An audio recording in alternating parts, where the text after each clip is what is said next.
हाँ, क्या है कि अभी तक जो है आप लोगों को बछेंद्री पाल के बारे में बताई थी कि वहाँ पर जो एक रसोई सहायक की मृत्यु हुई थी और जो 2 बार वो देखी थी पहले से ही, वो जो है एक अलग सा दिखाई दे रहा था।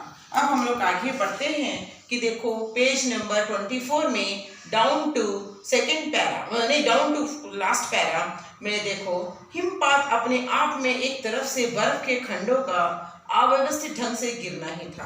अब बताती है कि वो जो बता रहे थे पहले जो जाकर आए थे उपनेता प्रेमचंद, वो धीरे धीरे उसके बारे में बता रहे हैं कि हिमपात जो है एक क्या चीज है। हिमपात मीन्स बर्फ का गिरना, आप लोग को बता चुकी हूँ।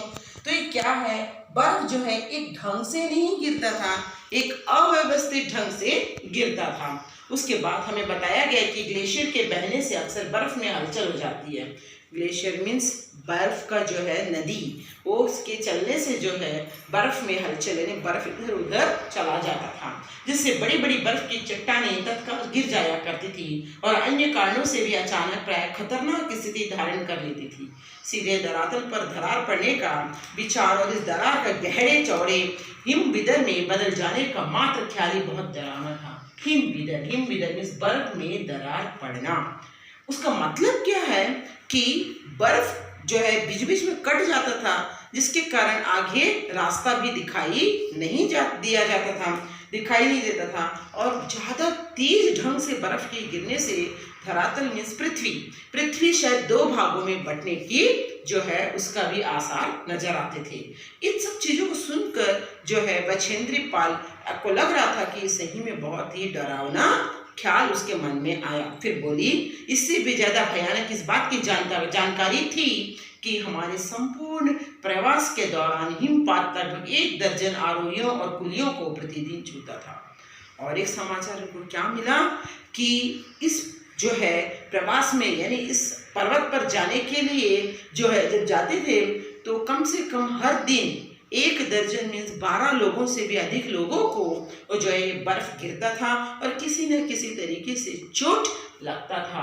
आरोही मीन्स जो चढ़ने वाले हैं उनको।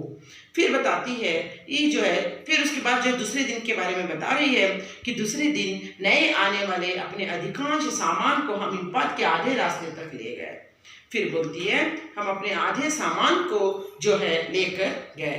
डॉक्टर मीनू मेहता ने हमें एल्यूमिनियम की सीढ़ियों से अस्थायी पुलों का बनाना, लट्ठों और रस्सियों का उपयोग, बर्फ की आड़ी तिरछी दीवारों पर रस्सियों को बांधना और हमारे अग्रिम दल के अभियांत्रिक कार्यक्रम के बारे में हमें विस्तृत जानकारी दी। अब तक जो है जितना उपनेता दिया था, उसके बाद डॉक्टर मीनू मेहता आती हैं और ये लोगों को एल्यूमिनियम की सीढ़ियाँ बनाना बताती हैं, कैसे बनाया जाता है और रस्सी का उपयोग, ऊपर जाते समय रस्सी का उपयोग कैसे किया जाता है और बर्फ किस ढंग से गिरते हैं और उससे अपने आप को कैसे बचाना है। और उसके बाद जो है अग्रिम दल यानी जो आगे गया हुआ टीम है, क्या क्या जो है टेक्निकली जो क्या क्या काम किए हैं उसके ऊपर सब पूरा वो लोगों को जानकारी देती है। उसके बाद ये तो हो गया 2 दिन का स्टोरी। अब तीसरे दिन के लिए बताती हैं कि तीसरा दिन हिमपात से कैंप 1 तक सामान ढोकर चढ़ाई का अभ्यास करने के लिए निश्चित था। तीसरा दिन क्या हुआ था कि हिमपात यानी बर्फ गिर रहा था, गिरते समय ही कैंप जो है 1 तक हम अपने सारे सामान को लेकर जाएंगे, ऐसा वो लोग का शेड्यूल था। रीता, गोबू तथा मैं साथ साथ चल रहे थे। अब बछेंद्री पाल के साथ कौन कौन चल रहा था? रीता, गोबू और जो है वो खुद तीनों जा रहे थे। हमारे पास एक वॉकी टॉकी था जिससे हम अपने हर कदम की जानकारी बेस कैंप पर दे रहे थे। उसके बाद बताती है कि जो कर्नल खुल्लर इनका नेता था, जो पहले आप लोगों को बता चुकी हो। इनके पास सिर्फ एक बेस जो है बेस कैंप के पर जो है देने इंफॉर्मेशन देने के लिए, जानकारी देने के लिए एक चीज़ था वो लोग पास, वॉकी टॉकी। जो वो लोग कर्नल खुल्लर को उस समय खुश हुए जब हमने उन्हें अपने पहुंचने की सूचना दी, क्योंकि कैंप 1 पर पहुंचने वाले केवल हम 2 ही महिलाएं थे। जब जो है ये दोनों महिलाएं अपना जो है जाने के, रीता और बछेंद्री पाल, जब वो लोग कर्नल खुल्लर को इन्फॉर्मेशन दिए कि हम लोग बेस कैंप 1 पर पहुंच गए हैं, तो बहुत खुश हुए, क्योंकि पहली 2 महिलाएं थी जो कैंप 1 पर पहुंच गए थे। तो इस तरीके से जो है इतना बताने के बाद जो है आगे मैं फिर से बता रही हूँ एक और वीडियो बनाकर, जिसमें आप लोगों को फिर से सुनना पड़ेगा कि आगे कौन कौन गया, क्या क्या गए।